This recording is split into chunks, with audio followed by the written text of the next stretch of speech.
Yes, I saw your channel about archaic symbolism, about the Fukushima disaster in Japan, and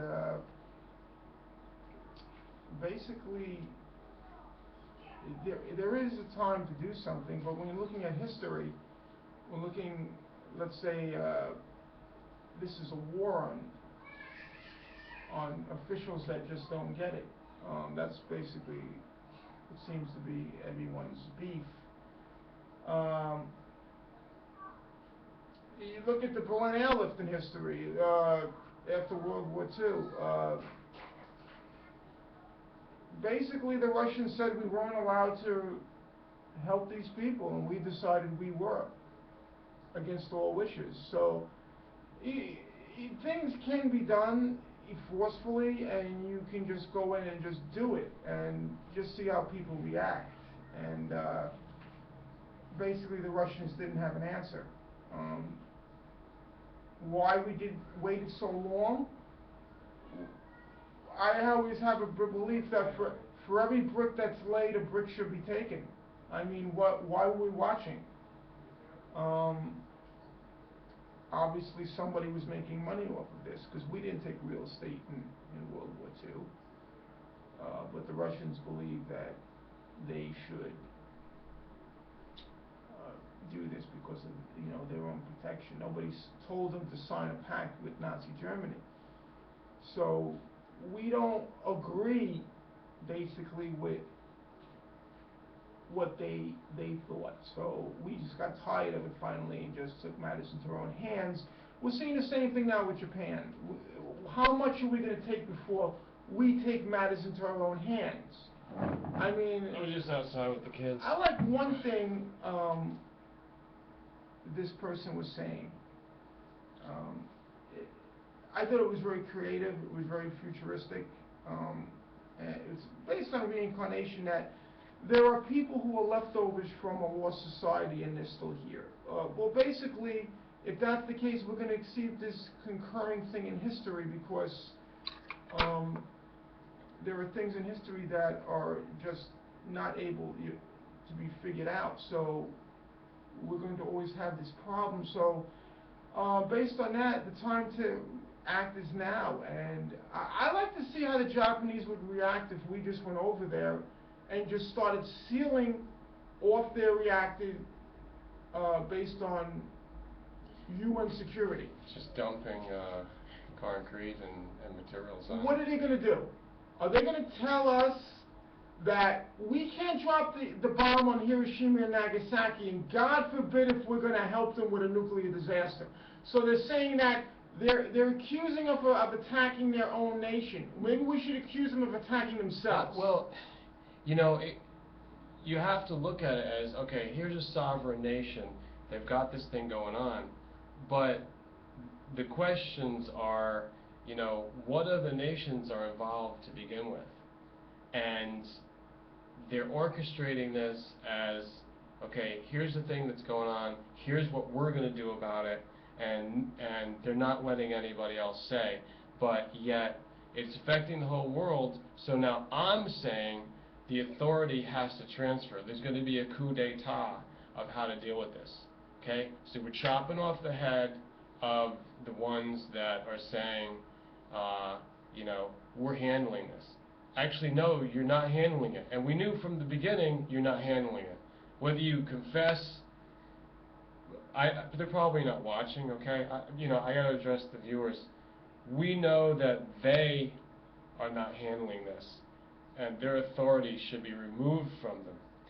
If it's just the Japanese, then so be it. But I have questions about how this was caused. Where did the earthquake come from? Because it's unusual that there's earthquakes, and now there's an increase on earthquakes that happen in that area. I mean, the total destabilization was happened by this thing that they say was a 9.0, but there's a guy, Jim Stone, that I still don't have any way to verify it, but if the records are there and they studied the graphs, the seismic documentation of it, it doesn't follow a typical natural earthquake. So the indication is that this is something unusual, that possibly somebody detonated a explosion in the sea there, and it was a large enough explosion at a sensitive point that it caused an earthquake. So it was part of the earthquake, the explosion, and then the instantaneous release of energy from the fault pressure, the tension on that fault.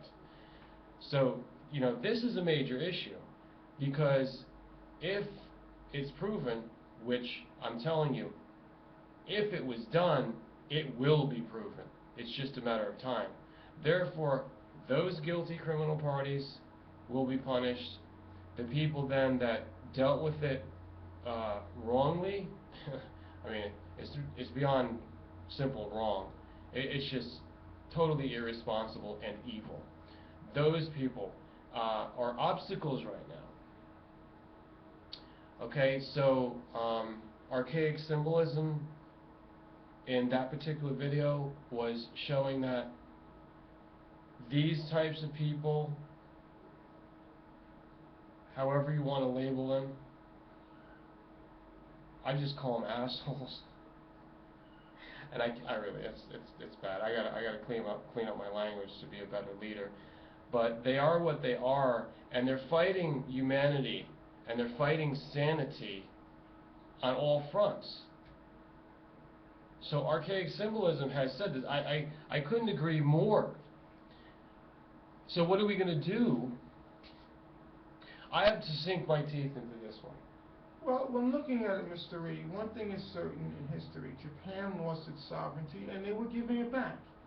The same thing needs to be done again. And the United States has proven over and over again that it cares about nations. It doesn't go in and tries to take things over. It tries to remedy the problem. I don't understand why the UN is taking so long to act on the fact that they're not qualified to deal with this disaster. And well, hold on a second. You bring up a point here. See, that doesn't make any sense. But I'm not going to open a whole can of worms here. I don't trust the United States false corporation, the false nation that's there, manipulated by whoever they are behind that machine. Okay? They're the ones that sent the corporations out with their faulty designs, with GE and all the rest of them, Halliburton, and you name it. They create these things, and then now it's like, oh, they want to come in and repair it? Or no, they caused the problem to begin with. They caused the problem. Who split the atom? Who split the atom? That's the one that's responsible. Who split the atom? Oh, hold on a second. Hold on. Hold the presses. FDR was presented with the idea. Where it came from, I'm not sure. We have to do a little bit of historical research. But the Manhattan Project had to be authorized, and then they had to do the work. And they eventually came up with it. I think it was within 4 or 5 years from the real inception of this to figuring out the key technology to split the atom. These are the people, these are the organizations that are still existing today that spread out and do this to the world. These are the ones that are responsible. And it can be traced back to the fact that they somehow convinced to get the approval or the rubber stamp or whatever from FDR. That's where it comes from. you know, just to like pinpoint it and to see the origin of this thing, how it put its tentacles all around the planet. It is a multi-trillion-dollar industry that people are attached to and will tell you every lie in the book to justify, their business. Their business is a crime. It's a crime syndicate. So we did start here on the debate on how to go about this politically, but I want to raise the consciousness of this and raise the debate to a superior level. This is not just about politics and government. This is a much bigger thing that we haven't really been able to do until now. And this is beyond the scope of the United Nations. By the way, I need to do a search and find out what is the statement of the United Nations on this. Don't they have a committee working on this and put out some kind of a paper? Because lately I've read the paper that they say that the fish and the seafood is being depleted in the world's oceans, and that they've calculated. And I read this paper, and I was impressed enough to say that, you know, this is focusing on a valid problem. Where is their paper? Where is their position? And where is their advisory to the world on the Fukushima problem, this crisis? I need that information. If somebody has that, or tell me that they don't, that they're not touching it, and I need to know why, because you would presume the United Nations has to take responsibility. If not, that's a big red flag. Something's going on there. Somebody's binding them up, or they're binding themselves up to look away. The real wars are not fought on the battlefields anymore. They're fought on the international field. International politics is where it's at, and we don't see people taking, a stand on, challenging other governments to where they just back them into a corner. And this needs to be looked at more closely. And it's almost like anything where it's voted on, like by the people, by the governments, by the UN, by even the court systems, where you can have a consensus on what is right and wrong.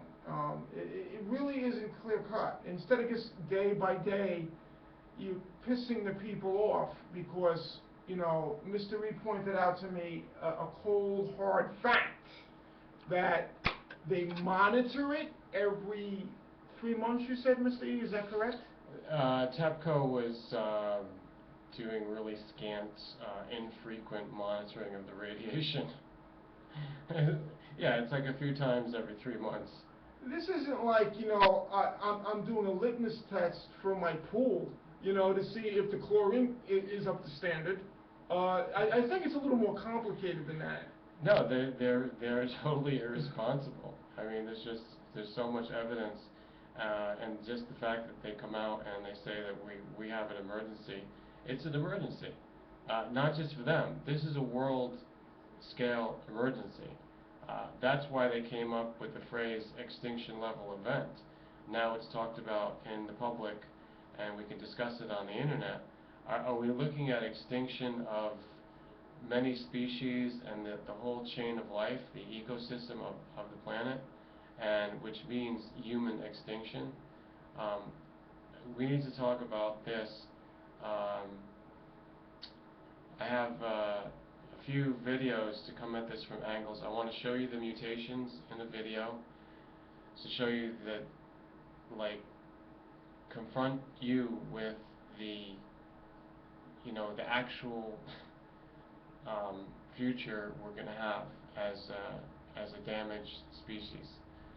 Next, I wanted to talk to you about how we can authorize everything, and I'm basically putting myself forward.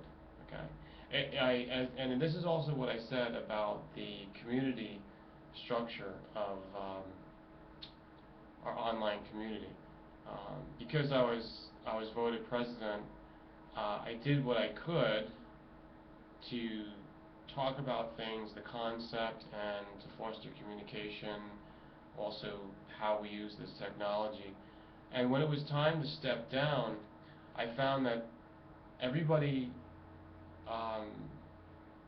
that was involved, there were hundreds of people by that time, before it fizzled out, which I'll be honest with you.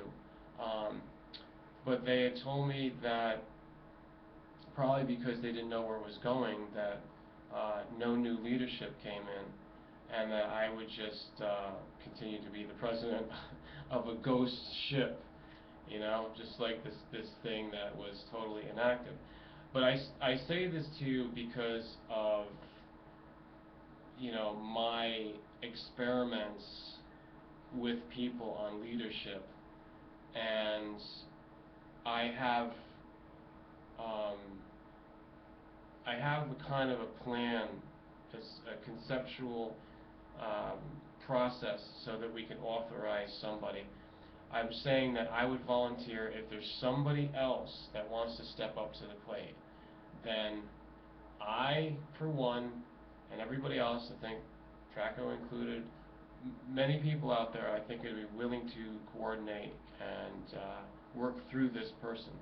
But there needs to be a key person, a head person, and they need to have a very strong driving force at this thing,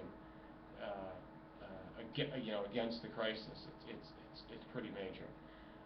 So that's the second video. A third video is just to talk about the technology itself, just to focus on how nuclear reactors work and how they're supposed to cool down, and then the inevitable waste. I don't even. How can you call it waste? It's this stuff that it creates that's bad for everything. And what do? They spread it out on the battlefields. It's called depleted uranium, and they put it into all the ammo. Is that right? I mean, think about that. So, the military-industrial complex, as Eisenhower even warned us, is here. And, you know, they would be apt to solve a problem of controversy or spiritual challenge with a bullet to the head or something similar. But what I'm saying is, we have to rise above the fear and the mechanism of that, because they know damn well that they can't get away with that. They know at some point the buck stops here. I hate to use a money, you know, term, but we're drawing a line that can't be crossed. And I don't know how things happen. I don't know how they derail solutions. I don't know. And quite frankly, I don't care, because if I come up with a plan, it doesn't get derailed. I know, online community fizzled out, but we weren't really on it. We weren't. And everybody has to admit to that. People that came to YouTube in the beginning, 2006, 2007, 2008, you know, we have to admit that we just kind of gave up. And these people, a lot of them are not even online. There's almost like a 4-year limit to pushing with this. A lot of the viewers and also my fellow producers out there that are here now currently, you don't know what it's like to go beyond 4 years. If you don't burn out, I salute you. I'm going on 7.5 years plus on YouTube, on previous, like, early websites, 8 to 9 years. I haven't even begun to burn out. So I know what it's like, I know what it takes. I depended on those people. If the community burned out or was squelched out by Google, the corporation, that's one thing. But we can't make excuses. Is if the people don't back up the organization or the point man, you know, if they don't push through at that spearhead, then it can't work. This is a group effort.